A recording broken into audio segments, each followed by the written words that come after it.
Friends, today we're on the day 6 of the self-transformation program. Let us begin the day with a few minutes of meditation. For 20 minutes, prepare yourself, drink some water, sit comfortably, removing your specs, clasping your hands, fingers into fingers, crossing your feet.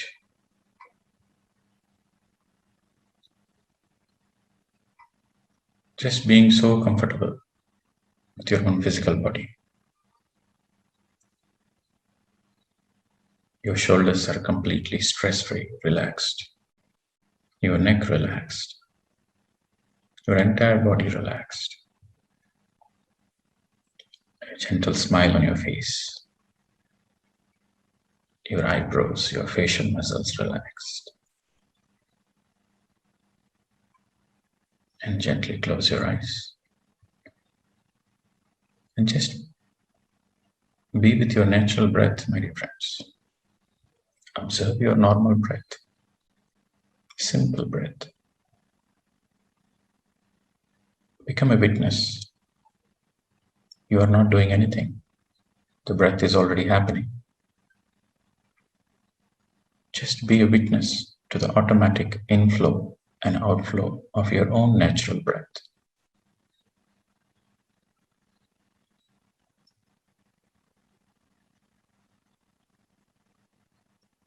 And the moment you notice any thoughts, don't fight with your thoughts. Don't go behind your thoughts. Don't be worried about your thoughts. Simply, immediately come back to your breath. The moment you notice any thoughts, come back to your breath immediately, again and again.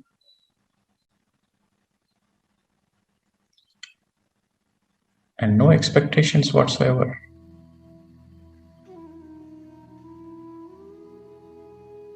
Only 20 minutes, my dear friends. Without any expectations, let us become one with our own breath.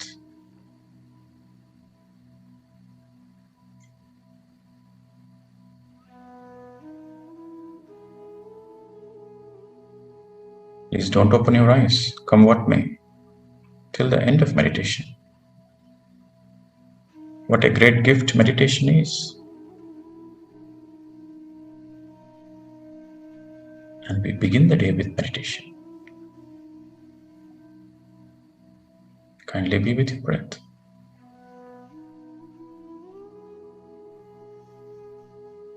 The gentle music will help you to calm your mind.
Final 10 seconds.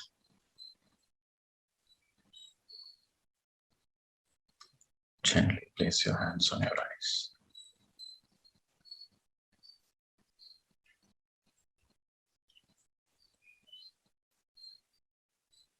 6, 5, 4, 3, 2, 1, 0. You may slowly open your eyes whenever you're ready. And drink some water. Plenty of water. It's a good practice to drink plenty of water after meditation.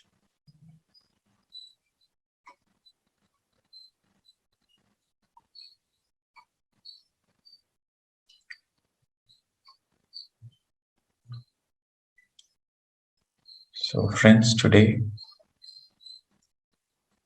let us discuss about another great master from China, Confucius. We'll go into his teachings. We'll try to understand his teachings. Unless we listen to masters, we cannot become masters. Unless we try to understand the great teachers, we cannot become teachers ourselves. We cannot become great teachers. You have to follow great teachers. You have to follow all the enlightened masters of the planet Earth. You have to learn from everybody. Then naturally, we become great masters in our own journey in due course. So today, let us go to the teachings, the enlightened teachings from China, Confucius. I hope you are ready with book and pen. Prepare. It is important you note down and read again and again, refer back again and again. The truth has to be heard multiple times. Then only it gets absorbed into your being. Take note of it, my dear friends.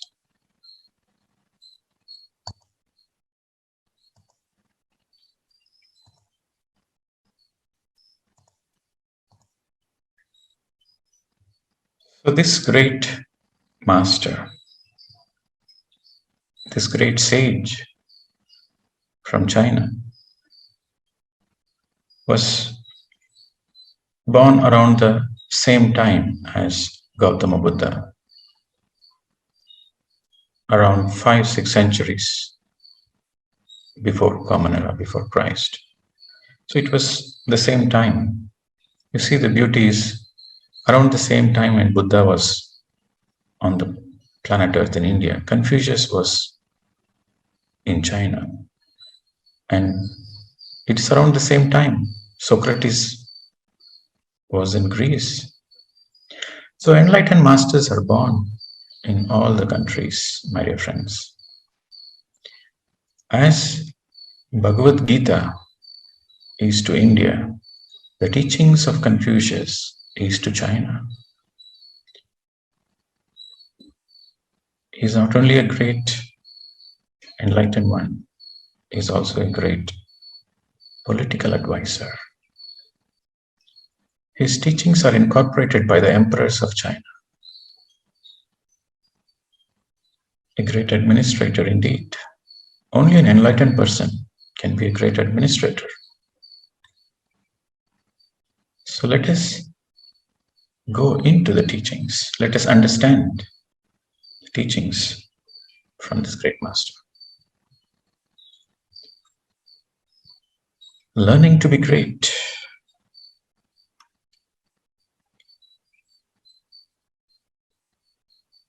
Learning to be great. If you want to be a great person, then you have to be sincere. Sincerity breeds seriousness, and seriousness breeds enlightenment. This is the grand teaching of the Chinese master. Learning to be great. Sincerity breeds seriousness, and seriousness breeds enlightenment. What is sincerity? Sincerity means you are true to yourself. You are authentic. Your being, your core, your heart wants something and you follow your heart. Then you are sincere. For example, you want to learn music. You really, really want to learn music from the core of your being. Then you are sincere. And you're just learning music because your parents expected, because your society demanded. If you are learning music for the sake of others, then you are not sincere. But you want to learn music. That is your core desire. That is the feeling in your heart. Then you are sincere. So sincerity means you are authentic. And when you are sincere, and sincerity breeds seriousness. What is seriousness? You are making efforts every single day. You are being sincere every single day until you get what you want. That is seriousness. You want self-transformation. You really want self-transformation. You said, yes, I had enough in my life. I don't want to live like this. I want to live a better life. I want to live a happier life. That is what your being is feeling. Then you are sincere. So for the self-transformation, you are making efforts every single day. You do regular practice of meditation, reading books, practicing mindfulness. You are sincere every single day until you get what you want. You are making efforts regularly, regular practice, sadhana, until you achieve what you want. This efforts, every single day practice towards your goal is seriousness. You are called a serious student if you are making efforts every single day, then you become serious. So sincerity breeds seriousness. And naturally, seriousness breeds enlightenment. This is the great teachings, learning to be great. And unless you are a sincere person, you cannot be great. Your greatness begins with sincerity. Now, there is a difference between being great and being the best.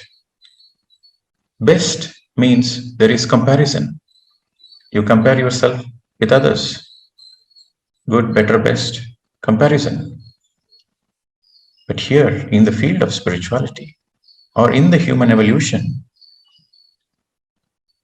the grand masters, the enlightened masters, they don't focus on being the best. They focus on being great. To be best is only one. If you want first rank in your studies, in your school, then there is only one first rank. But to be great, every single person can be great. Greatness is living your true potential, expressing, radiating your own core, true potential. And God created everybody the same. So, unless you are sincere, there is no way you can be great.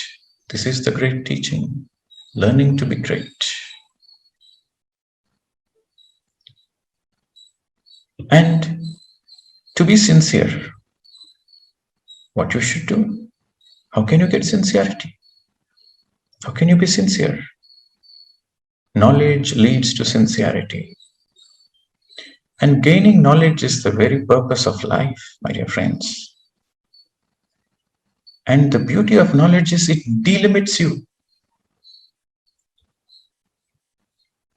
Whatever is your limited understanding, whatever is the box you put around, or the society puts around, or the parents, the conditioning, the knowledge delimits. All your conditioning vanishes. And when all your conditioning is delimited, vanished, then you are empowered. So knowledge delimits you and knowledge empowers you. And how to acquire the knowledge? Investigate. Investigate the things. So this is the formula of the great master Confucius. This is the teaching. Learning to be great. If you want to be great, then you have to be sincere.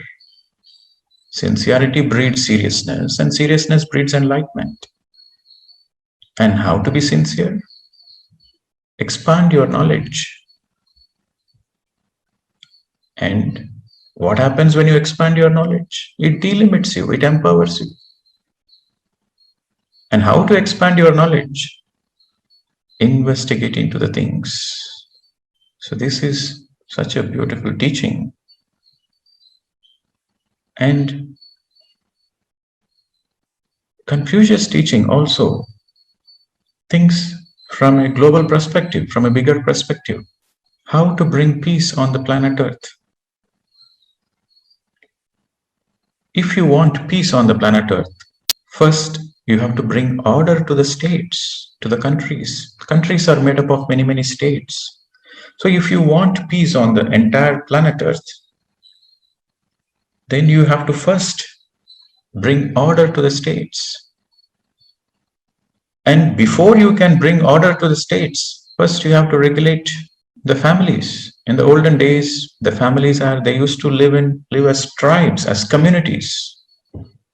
In today's world, we are living as a nuclear family. But in the olden days, during the time of Confucius, families are nothing but communities, tribe.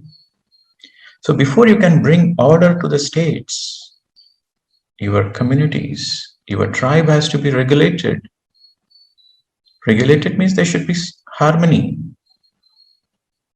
There should be certain understanding and harmony. It should be regulated. And for your families to be regulated, before that, you have to individually cultivate your personal lives. Unless families are nothing but consisting of individuals. So unless the individual personal life is cultivated, there is no way the family is in harmony.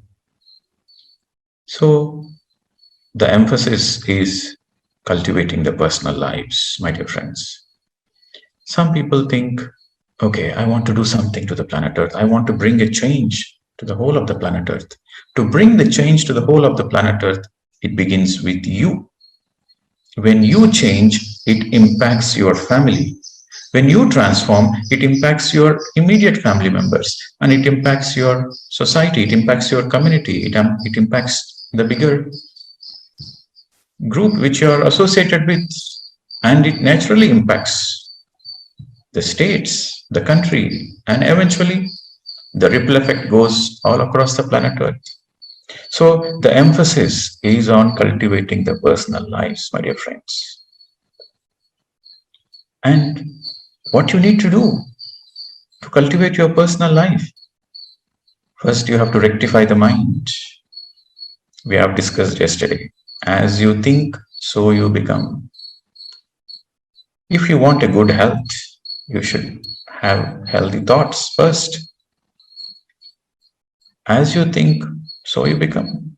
Thoughts are very powerful. So your mind has to be rectified first. Unless your mind is rectified, your personal lives cannot be cultivated. And to rectify the mind, what should you do? You should make your will sincere. Unless you are a sincere person, you cannot rectify your mind. And before you can make your will sincere, first you have to extend your knowledge. And to extend your knowledge, you have to investigate the things. This is how you bring peace on the planet Earth. It begins with you individually. And this is how it goes. How to extend the knowledge? Investigate the things. When you investigate the things, what happens? Your knowledge expands. When your knowledge expands, naturally you become sincere. I'll give you an example. you want to do meditation, right? You want to do meditation. You will be closing your eyes and observing the breath. For example, you are meditating and not reading any books and not listening to other masters. You are just meditating, meditating, meditating. So you'll be meditating for 1 month, 2 months, 6 months. So what happens slowly, you will get some energy in meditation, you will get some benefits in meditation. You will experience some transformation out of your practice of meditation. But slowly, over a period of time, you get little demotivated. And you will feel, okay, I know what is meditation. Okay, I will do meditation. I know meditation. I'm already doing meditation. And you have some excuses. Okay, today I'm busy. I will do tomorrow. So the intensity of the practice over a period of time slowly reduces. But along with doing meditation, you read spiritual books, you listen to other masters' experiences, you listen to their transformation stories. That knowledge inspires you. Yes, I have to do more meditation. So reading books inspires you to go deep into meditation, my dear friends. In my life journey, I started my meditation practice in the year 2008. I was so desperate to know myself. I was 25 years by then. I wanted to know right from my childhood. I remember around the age of 3, very beginning, right? Around 2 or 3 years old. I used to ask my mother, who am I? Where did I come from? Why am I born in this family? Why am I not born in the neighbor's family? Where did I come from? How did I come to this earth? How did I come? Where did I come from? Who am I? And what is death? And what happens after death? So where did I come from and where will I go? So these were my questions to my mother as a very small child. And my mother used to say, you came from my tummy. And I used to ask, how did I enter your tummy? He said, this great truth, I don't know. Only yogis know. When you grow up, you will know, but I don't know. So my mother was honest to admit that she don't know. And she also encouraged me that I will definitely know when I grow up. So my main interest, right from my childhood, my core interest was to know before birth, after death, and the purpose of life. Who am I? That was my main interest. And over a period of time, as I'm growing up, then the expectations from the family, from the teachers, from the schools, from the society. So those fundamental questions were always there, but it went into the background. It took the back seat. I was focusing on my studies and education and career. So by the time I was 25 years, I finished my Bachelor's of Engineering and I finished my master degree in Australia. And I got permanent residency in Australia and I got a job. I was settled. I was so-called successful, settled by the age of 24. So when I got everything in my life, then my childhood questions, the core questions, what I had as a child, came back very strongly. It was a moment I was very terrified. That when I look back, I said, I already lived on the planet Earth for 25 years. For 25 years, I already lived, but I don't know anything about myself. Any moment, death might come. And I don't know anything about myself. I don't know where did I come from. I don't know what is my purpose of life. I don't know what will happen after death. So it was shocking. It was shaking my entire being. And I said, no, now I cannot waste any more time. I have lived enough for my parents. I have lived enough for the society. Now I'm going to live for myself. I want to know myself. Without knowing who you are, what is the point of living? You are living in darkness. You don't know anything about you. Then what's the point of living? What's the point of going to job? What's the point of earning money? What's the point of going behind name, fame, wealth, children? What is the point? So I saw life is meaningless without knowing who am I. So my will was so sincere. So I said, it's a do or die. I quit my job. I quit everything. I said, until I know who am I not going to do anything. So I started intense meditation. So in that search, meditation came in my way. And I was doing meditation. It's a do or die. It's a very sincere. And I was doing intense meditation. And along with that, I was reading spiritual books as recommended by Patriji, PSSM. So when I was reading these spiritual books, I noticed my desire to meditate more intensely happened. So my desire to meditate intensely came because of my reading books.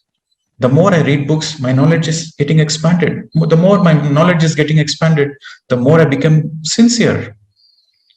And I put in more efforts. I was practicing regularly, 6 hours, 7 hours, 8 hours, 10 hours per day. The only thing I was doing during that time, 2008, 2009, 2010, I was in Australia at the time. So those 2.5 years, I was doing only meditation, reading books, intense sadhana. Nothing else mattered to me. I became a hermit. I was cut off to the outside world. So this is a great truth, my dear friends. If you want to make your will more sincere, then you have to expand your knowledge. The more you expand your knowledge, more naturally your will becomes sincere. Your sincerity increases. The depth of your sincerity increases with the expansion of knowledge. This is my own personal experience. And what happens when your will becomes sincere? Then you will do more sadhana. You will do more meditation. And when you do more meditation, naturally your mind is rectified. Meditation. What is the goal of meditation? What is the purpose of meditation? What is the definition of meditation? Is to empty your mind. The more you empty your mind, the more you observe the breath, the mind gets naturally emptied. You don't empty the mind, you just observe the breath, but the mind naturally gets empty. When the mind gets empty, then the mind is rectified. All the negativity, all the disastrous, negative thoughts, thinking patterns goes away. The mind is rectified. When the mind is rectified, then your personal lives are cultivated. You become a beautiful person. Your personal lives are cultivated. Your individual personal life is perfected. You become a beautiful person. A person of love, a person of friendship, a person of oneness, a person of compassion, a person of kindness. So your personal life naturally gets cultivated. And you impact your families. You impact naturally. You become an inspiration to the people around you. So there is certain harmony in your family. You understand. There is a certain understanding which comes naturally around you. So your families are in harmony. Your families are regulated. And naturally, when your families are happy, all the families put together is nothing but a state. So then eventually it impacts the states, and naturally there will be peace on the planet Earth. So this is a great teaching of Confucius. So the emphasis here is on cultivating the individual personal lives, devoting time for meditation, reading more and more books, and contemplating. This is very, very important. Every day you should contemplate what is nitya, what is anitya, what is permanent, what is temporary. For example, you are earning money. You are putting all your time to earn money. And once you vacate the body, you cannot take a single penny. You see, there are two kinds of accounts. One is temporary account, two kinds of bank accounts.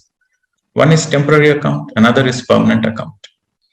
The temporary account is something which you have physically on the planet Earth, which is temporary. You cannot take it. You cannot take a single penny when you vacate the body. That is temporary account. And then there is a permanent account. The permanent account is something which you carry with you. You do service. You do good karmas. that goes into your permanent account. You dedicate your time. You see, what is the difference between service and work? For work, you have to spend time, efforts, energy. To do service also, you have to spend time, efforts, energy. Then what is the difference? When you do work, you get something in return. You earn money. But when you do service, you earn good karmas. So the money goes to the temporary account, but your good karmas goes to your permanent account. It is with you. In any lokas you go, in any worlds you travel, that is always with you. That is in permanent account. I'll give another example. All your experiences, you take it along with you. So some people, they keep on accumulating wealth. They already have a house. They already have some investments for emergency, but still they keep on accumulating more wealth, more houses, more property, more investment. They spend their entire time on accumulating money. They don't have time to even to enjoy that money to the fullest, but rather you just earn whatever is needed, and you spend the money to learn music. You spend the money to enjoy the nature, to travel, to explore, to go around the world, to explore different countries, different cultures. There is a great learning. There is a great learning when you travel, meet the people. So that experience of enjoying the beauty, that experience of learning the music and learning the art, so that goes into your permanent account. That is permanent. So contemplating what is temporary, what is permanent. This body is temporary.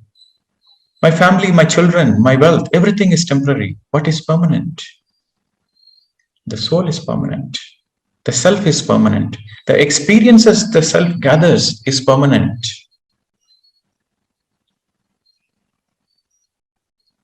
So this contemplation shakes your being and takes you to the path where your priority is no more on the temporary, but your priority is on the permanent things, eternal things. The soul is eternal, the Atma is eternal. There is no death for the soul. So you will focus on having experiences, the soul level experiences. The body level experiences, the mind level experiences will be minimized, and your priority becomes the soul level experiences, my dear friends. And this is cultivating your personal life. And all sincere people become great. That is the nature of affairs. If you are sincere, you are bound to be great. And all insincere people, they languish in their ordinariness. They never become great. They languish in their ordinariness.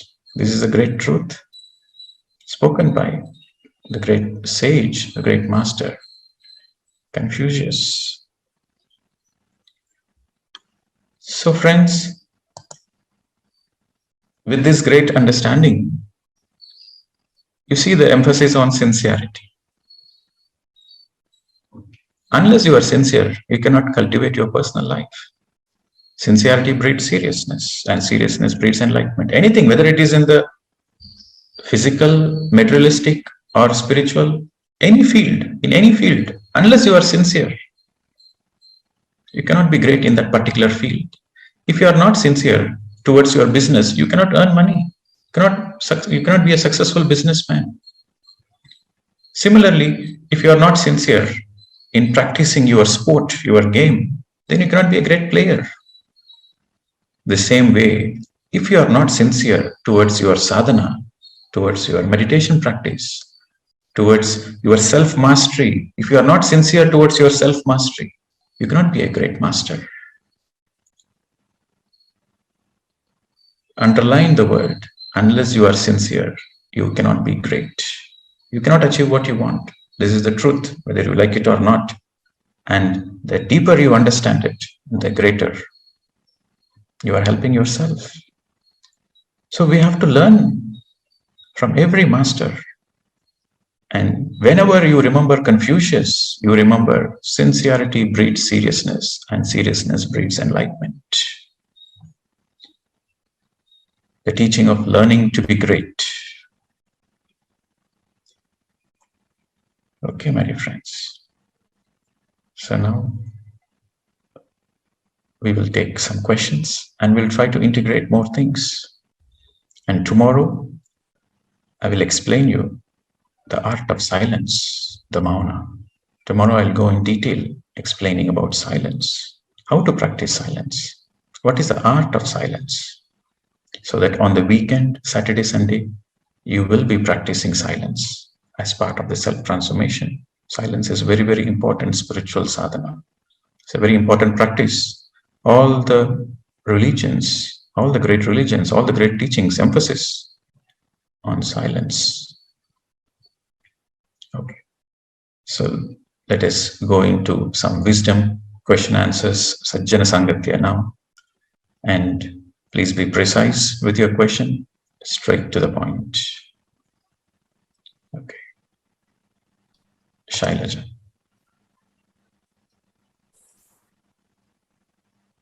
Hello, sir.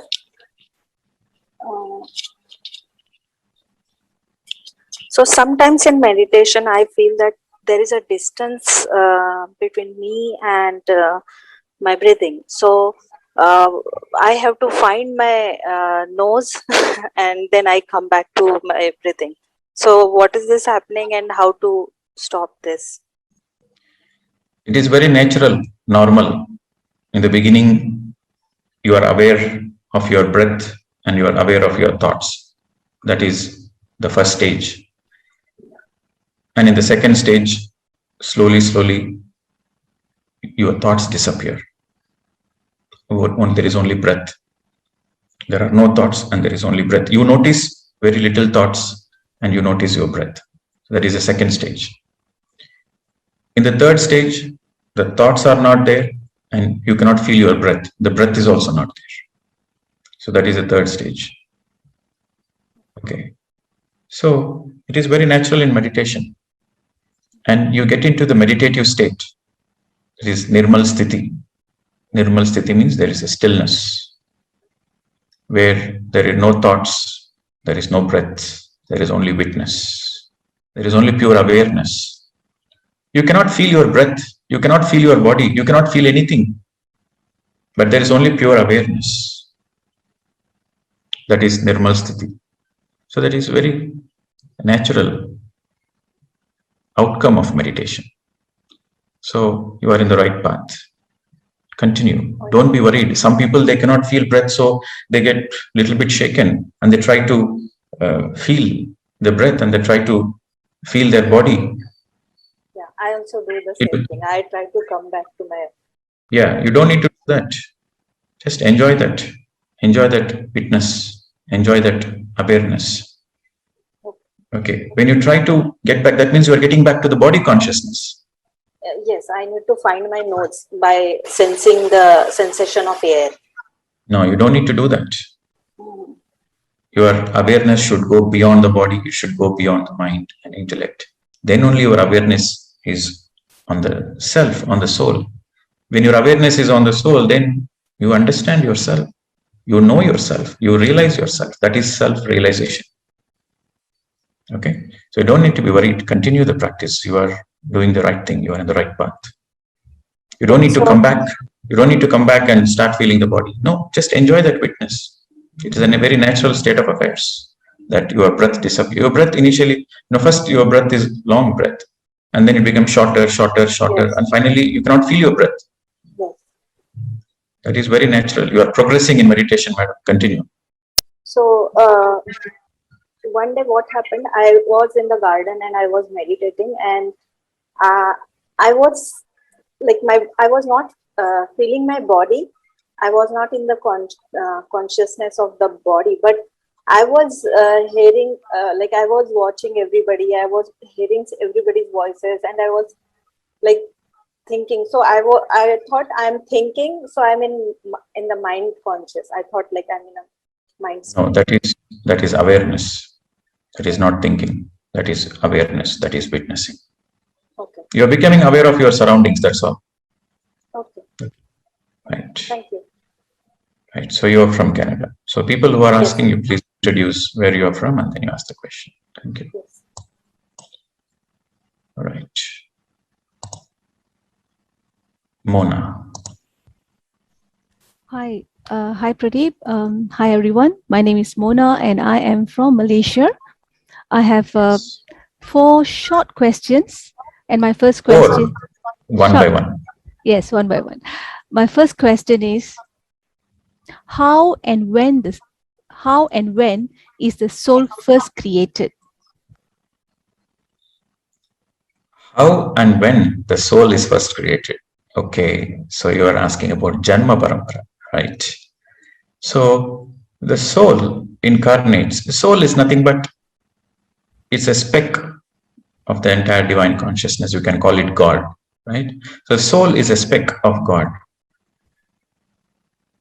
You can call it God, or you can call it all that is, or you can call it creation, or you can call it existence. You can call it by any name, or divine intelligence. But the soul is a speck. So there are 3 ways the soul incarnates on the planet Earth. The first is the graduation from the animal consciousness. There are 4 kingdoms: mineral kingdom, plant kingdom, animal kingdom, and human kingdom. So the consciousness keeps graduating from mineral kingdom to plant kingdom to animal kingdom to human kingdom. If you want to understand all those things, you have to read a lot of books, but I'm trying to give you in summary. There is this book, A Soul's Journey by Peter Richelieu. When you read this book, you will understand about parallel evolution. There are 2 evolutions on the planet Earth. One is the human evolution, which is from mineral to the plant to the animal to the human to the divine human. So this is one evolution. And then there is in this other evolution, which are birds, fishes, nature spirits, elementals, fairies, angels. So this is a parallel evolution which is happening. So the birds and fishes, they don't belong to our evolution. They are a parallel evolution. So there are 2 evolutions on the planet Earth. So we are focusing on the human evolution at the moment. So there is a graduation which happens from the animal. For example, the final lifetimes of certain animals, example of elephant, cow, dogs, horses, they are very highly evolved animals. They are very close to the humans. They create certain friendship with the humans. So their next lifetime is almost a human. So this incarnation, for the first time, from the animal souls have group consciousness. They don't have individual consciousness. They have group consciousness. So, but when they graduate, this group consciousness, they graduate into individualized consciousness, which is nothing but a soul, a self. So that is the graduation from an animal to the human. That is one way. That is how the first time the human takes birth. That is one possibility. The other possibility is the humans graduate to divine humans, like enlightened humans. So when the humans graduate to enlightened humans, they go back to the source and they become a co-creator. They become part of the divine. So they place their own speck as a child. Like, when the physical bodies are grown, the reproduction of the babies happens. Right? We give birth to the child when we are adult. Similarly, when the human graduation happens to the divine human, so this enlightened consciousness, this enlightened soul, places a speck of its own, places a baby light speck of its own as a human. So that is the second way. The first is the animals graduating to humans. The second is the enlightened human puts his own speck as a human again. It's his own baby. That is the second way. So whether you have graduated from the animal or whether you have come through the speck of an enlightened one, you are the same. There is absolutely no difference. Once you have taken the human birth, you are absolutely the same. There is absolutely no difference in whatsoever. And there is a third possibility. The humans incarnate. That is, they are called star seeds. They come from other dimension. They come from other realities. They don't belong to Earth. They don't belong to this civilization. They don't belong to this evolution. They are from other dimensions, other star systems, other galaxies. So, but they're on a project work. They come on a mission. So they come, incarnate one lifetime or 2 lifetimes, and then do the work and go back. So this is the third way the humans incarnate on the planet Earth. Right now on the planet Earth, there is a great shift happening on the planet Earth. There are more and more star beings incarnating on the planet Earth. That's why you see the children, they are so smart, so intelligent. Now the children who are born now, first it was indigo, rainbow. Now it is crystal. The children are so intelligent, so smart. We have to learn from the children because they are from the other dimension. Most of the beings now, most of the children who are born after 2012, mostly they are from other dimensions, star beings. They have come to raise the consciousness of the planet Earth.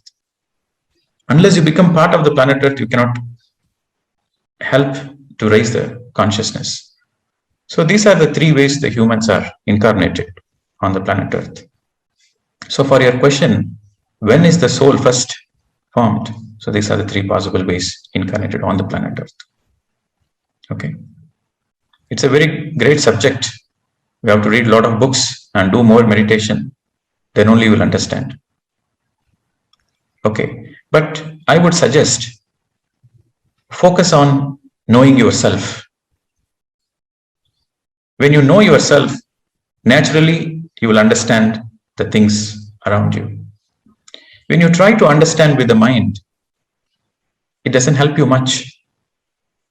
So when you know yourself, see, there are 2 kinds of enlightenment, linear enlightenment and stellar enlightenment. There are 2 kinds of enlightenment. The first, everybody goes through linear enlightenment, individual enlightenment. Individual enlightenment, linear enlightenment means understanding everything about you, that I am not the body, I am pure consciousness. You realize, you understand, not theoretically, experientially, you realize yourself. You understand what is this made of, what I am, who am I, what is my purpose of life, where did I come from, what is death, what will happen after death. So you understand everything about yourself, your past lives, your karma, everything you understand about yourself. That is linear enlightenment, individual enlightenment. After you understand everything about yourself, then very naturally you understand the creation.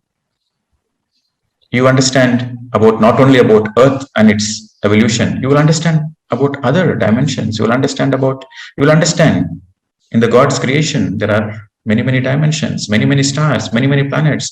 Life doesn't exist only on the planet Earth. Life exists on many, many levels. Life exists on other star systems. We are not alone. You understand all those grander truth. That is stellar enlightenment. Jesus Christ spoke very clearly, in my Father's kingdom, there are many, many mansions. So he was referring to all the other dimensions, mansions. So when you understand that, that is stellar enlightenment. So Monaji, if you want to understand the bigger picture, if you want to go to the stellar enlightenment, that is stellar enlightenment. Your quest to understand the bigger picture is stellar enlightenment. That will happen. But before that, focus on your individual enlightenment. Without individual enlightenment, stellar enlightenment doesn't happen. Or theoretically, you might understand something, but that might mislead you or misguide you. So first, focus on individual enlightenment. Then you become eligible naturally to understand the bigger truth. You understand the creation. Yes. Yes. Thank you. My second question is, where is the location of the soul within us? It's all over. You are the soul. You are the soul. Who is that who is asking the question? You are that you are. You are that you are. Tattvamasi. So it is like your awareness. Wherever is your awareness, you are everywhere. It is not in one location. It is not in the heart. It is not in the mind. Many people think soul is inside the body. No. The body is in the soul. Okay. This is a revelation for me. I always thought that it's somewhere located. Okay. My third question. What is, okay, I've come across this terminology of overself, triune self, higher self. Is this all the same as infinite universal consciousness? Do they mean the same? Okay. So our soul is primarily in the causal planes. Okay. So that is our home. Our soul is primarily in the base of the soul. The soul resides in the causal plane. Okay. So we have many planes. Physical plane, astral plane, mental plane, causal plane, supracausal planes. We have many planes, many dimensions. So the soul is based in the causal plane. Only a small portion of the soul, for example, the soul is nothing but energy. We are energy beings. We are consciousness. We are energy beings. So, for example, 100% energy is in the causal plane. The 100% doesn't incarnate. If the 100% incarnates, then it is a perfect soul. It is a perfect being. Once you are perfect, there is no possibility to learn anything. Your very purpose you are incarnating on the planet Earth is to learn, is for great learning. So, if 100% energy comes, then you are a perfect master. Then there is no possibility of growth. There is no possibility of learning. When you are perfect, if you know already everything, then what is there to learn? So, the soul doesn't come 100%. Maximum around 25 to 35% of the energy comes as incarnation each lifetime. If it is a very evolved soul, then only 15% comes in. If it is not such an evolved soul, maybe 35% comes in. So like this, the soul can choose to take one portion on the planet Earth, and the soul can take another 25% or 30% energy and can be born in another star system.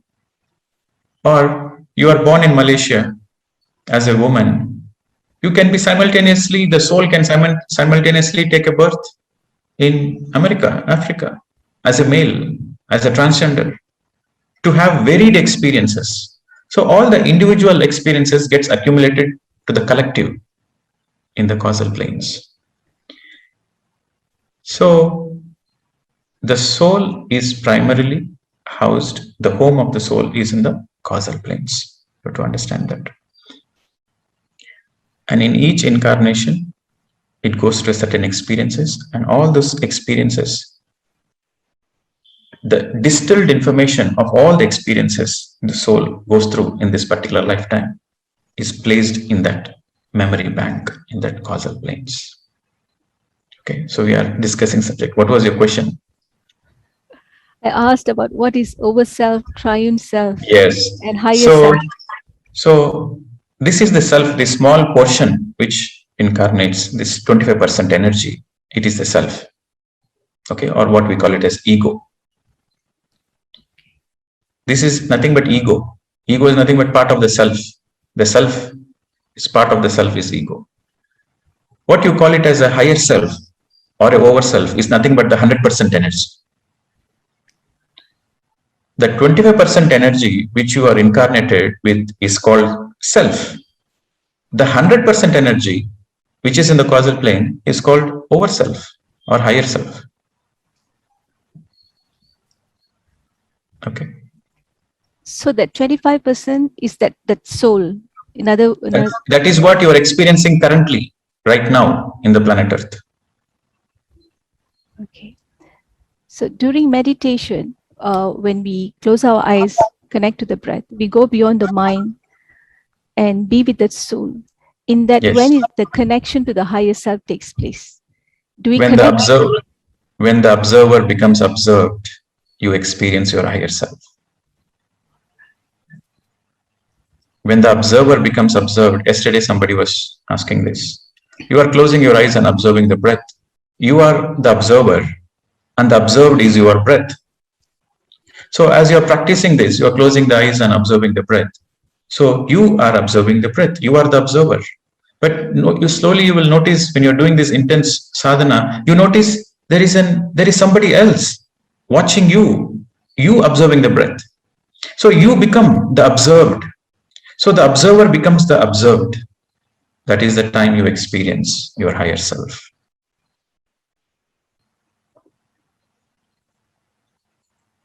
Okay. So in meditation, you become in oneness consciousness with your own higher self, over self. You say small questions, but these questions are very intense, deep. Thank Finished? you. Yes, thank you so much. Thanks. Yes. All right. So next is Dr. Sanjeev Gupta. Sir, I am doing meditation. I did a couple of years ago, then my focus was there. But today, in these days, I am trying my focus. My awareness is not on breath. Sometimes I feel that I am taking short breaths, but my focus is not on my breath. I'm very confused and worried. So So how to? today's class is sincerity. So you are asking how? You have to be sincere. So unless you are sincere, you cannot go deep into your meditation. I think you asked this question before. I answered you, don't worry about whether it's a short breath or a long breath. Go with your natural breath. Whatever is your natural breath, you witness it.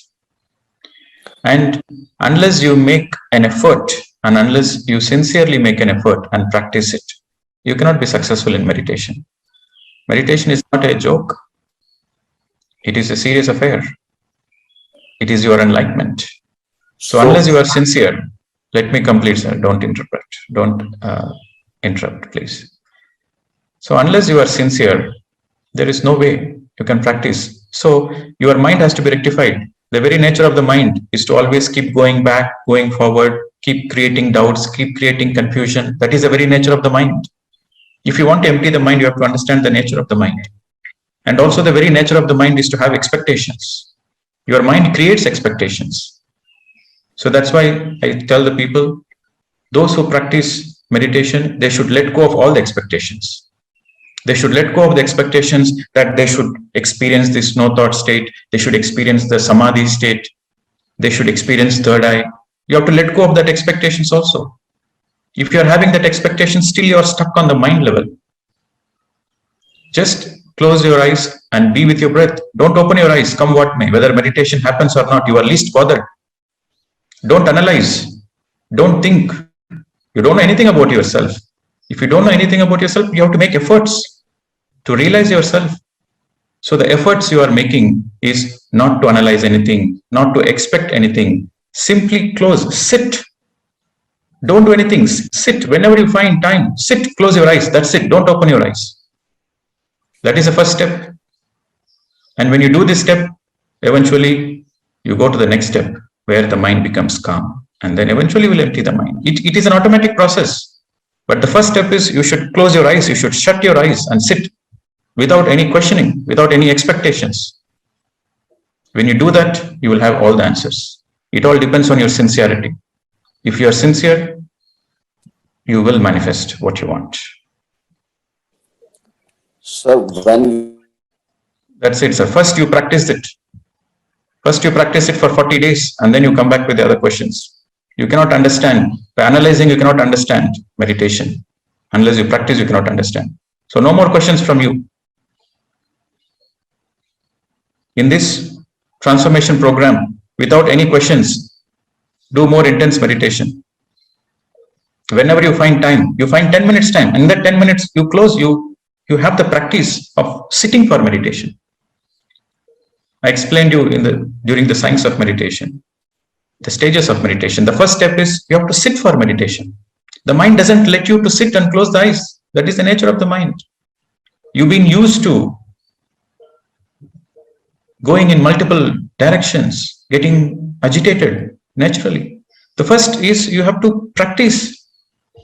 You have to practice to sit, close your eyes and sit, close your eyes and sit. That is the first step. Unless you know how to close your eyes and sit for half an hour, 1 hour, you cannot empty the mind. So the first step is sitting for meditation.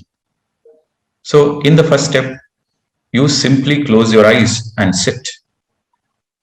Whatever happens, you don't open your eyes. No analysis, no expectations, nothing. Just close your eyes and sit. And whenever possible, make a sincere effort to be with your breath. Make a sincere effort to witness your natural breath. Do that. That is the first step. When you do that, you will understand what is meditation. Next, Shekaran. Hi, I'm All your Sigrid. questions will be naturally understood. You need some patience for everybody. When I was doing my own practice, there's nobody to answer my questions. And I don't know PSSM also in those days. I was all by myself, closing my eyes and observing my breath. And I had so many questions. Where do I go? In those days, meditation was also not popular. And I was living in Australia, down under. How did I got all my answers? Just by being patient. How did I get clarity? Just trusting the process. Trusting the process. Trusting the process. Being patient. Being patient. Doing sadhana. Doing sadhana. Naturally, you will get all the answers. Yes, Shekaran. Mr. Shekaran ji. Yeah. Morning. I'm from Malaysia. Sigrid, I'm a teacher. I was reading a book about theta energy. How can I relate theta energy with this meditation? Is it something related or not related? There is no such thing called theta energy. There are theta states. Theta. Okay. Yeah. So in your deep meditative states, you are already in the theta states. The meditative state is nothing but a theta state. Don't go into all those fancy words. All those are fancy stuff.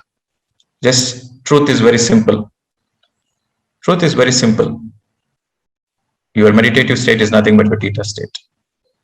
Thank you, sir. Yes. Okay. Smita.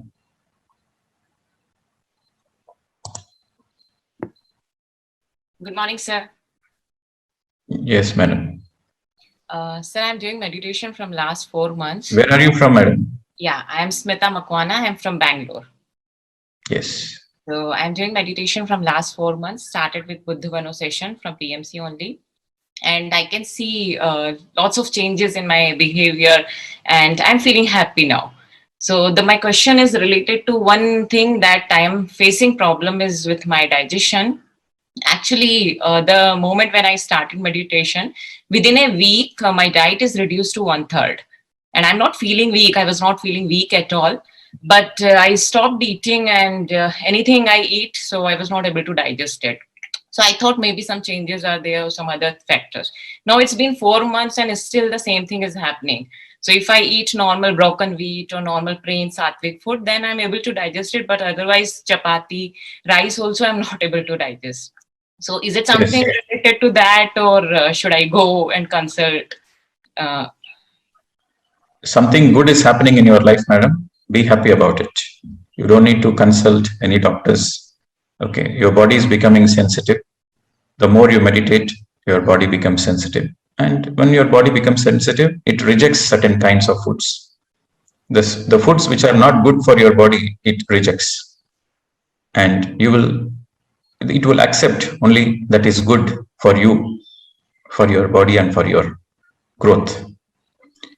Okay, so it happens that when you are doing more and more meditation, you receive more cosmic energy. And when you receive more cosmic energy, you don't need food.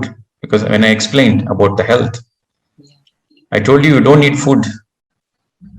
I specifically mentioned that you don't need food. Food is only for the taste, for the enjoyment, for the taste buds. So with prana, you are doing more meditation, you are receiving more prana shakti, life force energy. So that's why you don't feel hungry, because you are filled with energy. You don't feel hungry. And that's why your food naturally reduced. So which is a good thing. Okay. So food you eat of the highest quality, but don't focus on the quantity. So you have to be sensitive to your body. Your body, as you are doing more and more meditation, the energy impacts your body cells and your body is becoming sensitive. So follow your body. Be sensitive to your body. When you feel hungry, you eat, or else you don't eat. In my meditation practice, in my beginning days, I used to do a lot of experiment. Because I come from the science background. I never believed in any gurus. I don't believe anybody saying anything. I listen, but unless I do my own experiment, I won't believe it. I won't follow it. I won't trust in it. So I did many experiments in my initial days. So I also felt like I don't need to eat food. So I experimented. Let me see how many days I'm like this. So for 15 days, I was not eating anything, only taking water. No fruits, no juices, only water. I experimented. Still, I was not feeling any hungry. I was still healthy. I used to do all the activities, reading the books. Everything is fine, perfectly fine, full of energy. When you do 8 hours, 10 hours meditation, what will happen? You are in an energy cocoon. You are a ball of energy. You become a ball of energy. So you absolutely don't need food. But later on, I started eating because I wanted to enjoy the taste of the food. Okay. So don't need to worry about it. You don't need to consult any doctor. Okay, madam? Thank you, sir. Thank you so much. All right. Mangal.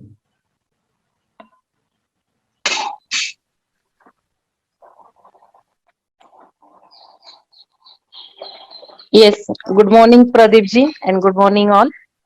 I am Dr. Mrs. Mangalden from Pune. I am basically a professor in engineering college and I do know Pradeep ji, you are also engineer. So 2 questions I would like to ask. First, yesterday you said, are you hearing me? Yes, go ahead, madam. Yesterday you just said that garlic we should not eat. I do understand the reason of garlic, that actually in meditations we are taking our energy upward and garlic just do it reverse way. But still I would like to have elaborate reason for that, because it is always said garlic and onion also. Okay. All right. So garlic. Okay. What happens when you eat garlic? And who created garlic? So we have to go into a little bit of those details also.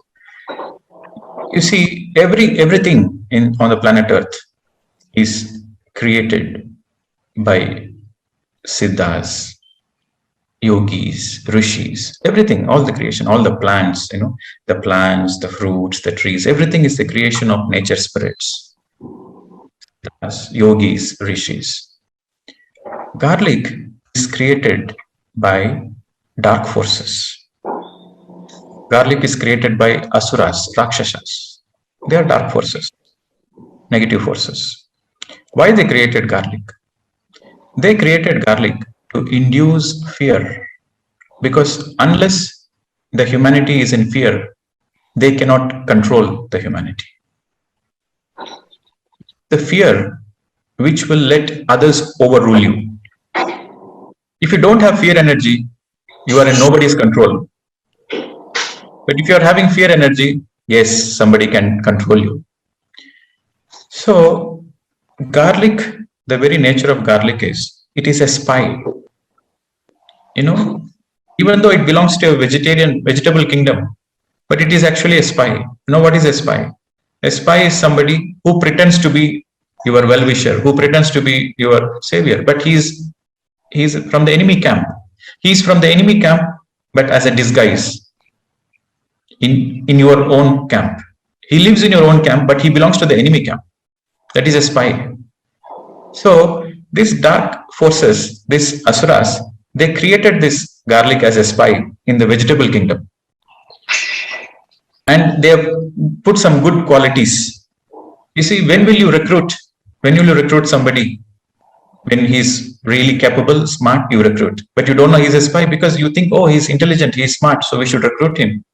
But eventually there is a possibility he is also a spy. So one of the qualities of a spy is you should be super smart, you should be super intelligent. Then only you are wanted everywhere. So these asuras, they have put a lot of good qualities. Like, garlic is good for digestion, garlic is good for gastric, it is good for the physical. So whatever is good for the physical, as physical medicinal value, they have put in the garlic.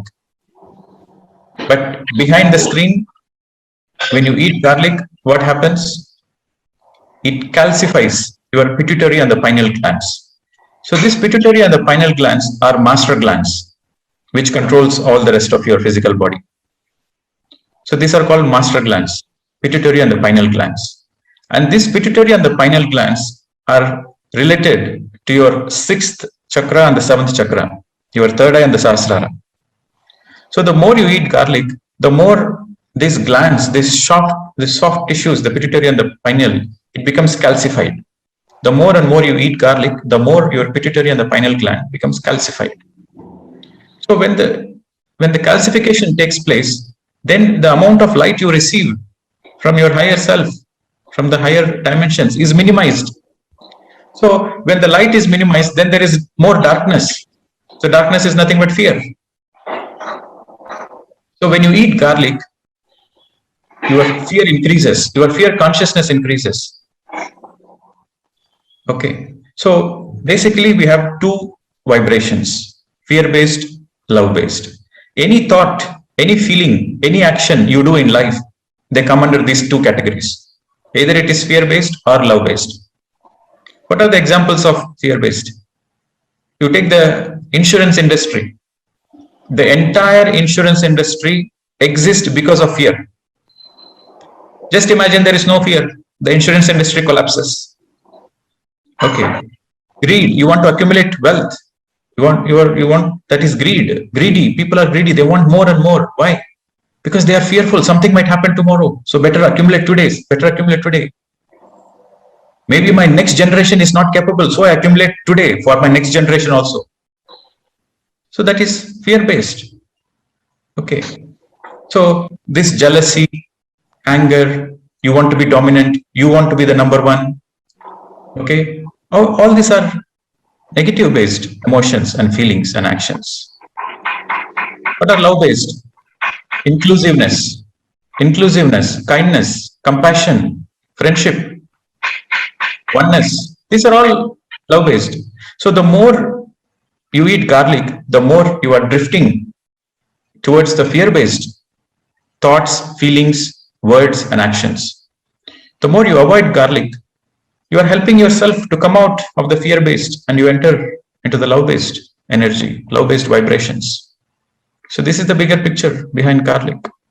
And if you want to understand much more detail, do more meditation, open your third eye, then you will understand all those things. Okay, madam. Well, excellent. Pradeep, you are taking nice sessions because I have attended many meditation sessions, right from Vipassana, different types of meditation. But you are just explaining technically also and scientifically also, and your focus is on all these explanations.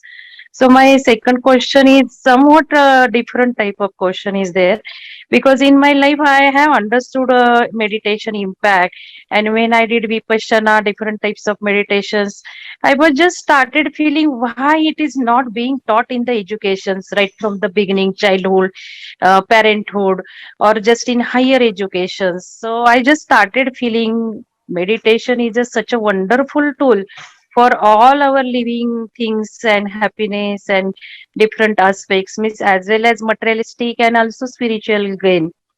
So I just started thinking why it is not a part of education. That And is then your purpose of life, madam. and it has become my passion that I have to mold spirituality into higher educations. So my second question, how you like to help me being an engineer? And second question is how we can do that, because I have started doing conducting programs like you, especially for engineering college teachers and students. But I would like to know from you how you can help me in my mission. Is it possible to The whole, organize some the program whole, for the special whole engineering? PSSM, the whole PSSM is there to help everybody who is sincere. So where there is a will, there is a way. Okay. So definitely in every possible way, the whole PSSM will help you to enable you to reach this message to more people so that more people get enlightened.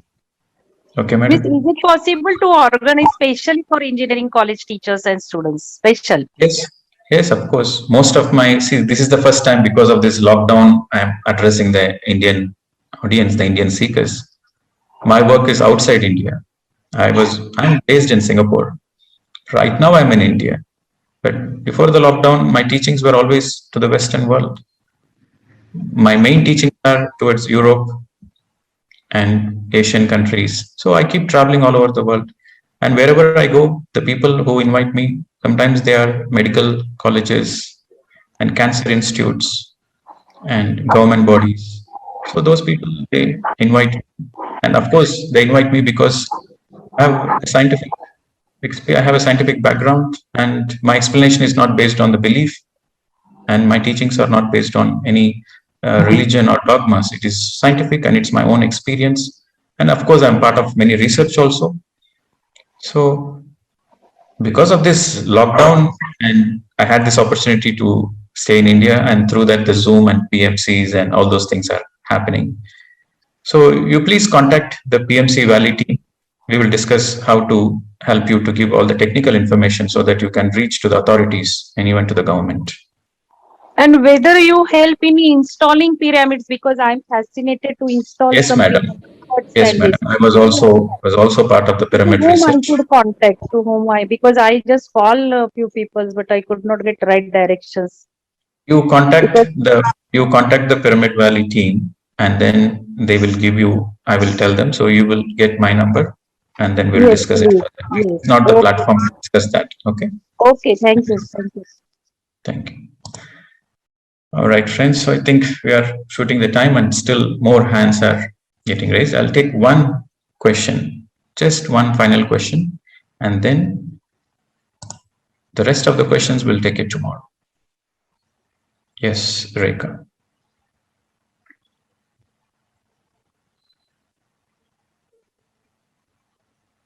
Your voice is not audible, madam. Please check your microphone and ask. Still, your voice is not audible. Maybe you remove the headphones and then try to plug it in back. No. Maybe you have to check your microphone and you can ask tomorrow. Okay, it's not audible. Right. So we'll take one last question. Jagan Gupta. Sir, good morning, sir. Yes, sir. Go ahead. Sir, can you hear me, sir? Yes, sir. Go ahead. So this is Jagannath Gupta from Andhra Pradesh, sir. I'm living in a small town, sir. I'm continuing to do meditation since 1 year from Corona onwards.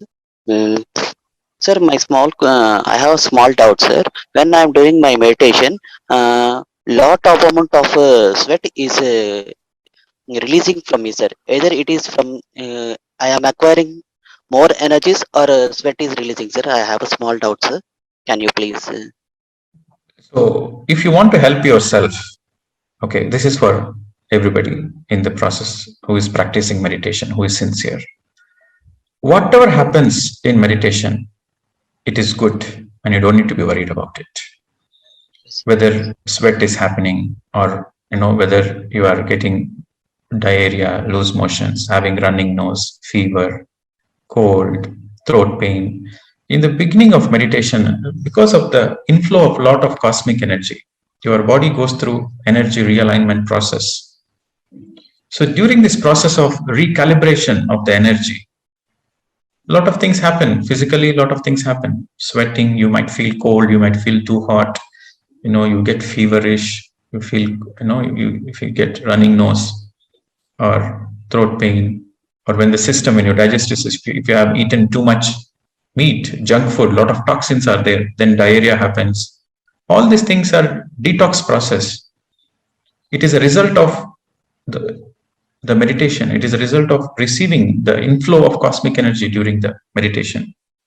So for any experience, when you are doing intense meditation, when you're doing sincere meditation, whatever is happening on the body level, don't be worried. It is very natural. And slowly, your body will get recalibrated. It will become more healthy. and everything will come back to normal with a greater force, with a greater health, with a greater vibration. Okay, don't be worried. Continue meditation. Yes, sir. I am continuing meditation, especially during nights, 4 to 5 hours, and in the early morning also 2 hours. I am doing meditation, sir. And one small doubt, sir. What is the meaning of Sahasra Sirsha Dala, sir? Can you? Refer some dictionary, sir. You please ask experiential doubts. Okay. Okay, sir. Thank you. Theoretical Thank you. explanation, you can get it in Google. Thank you, sir. Thank you so much, sir. Yes, thank you. All right, friends. Thank you very much. I hope you enjoyed the session today. So we'll gather again tomorrow, and tomorrow we'll discuss more about the art of silence. We'll discuss about Mauna, and you will be practicing it on the weekend. And I hope you are keeping a journal, writing down all your experiences every day, all your experiments every day before going to bed. And I hope you are following the diet also, 2 meals a day, and eat only according to your hunger. Don't eat stomach full. Some little amount of space in your stomach should be always empty. You should feel your hunger. Then only you can enjoy your next meal. And showers, multiple showers. Okay, and mindfulness is very, very important. In the beginning, mindfulness is challenge for everybody. But practice makes a man or a woman perfect. So practice mindfulness when you're cooking, practice mindfulness when you're eating, practice mindfulness when you're showering, practice mindfulness in every act you do. So mindfulness and meditation is going to help you to elevate your consciousness and to experience your own true potential.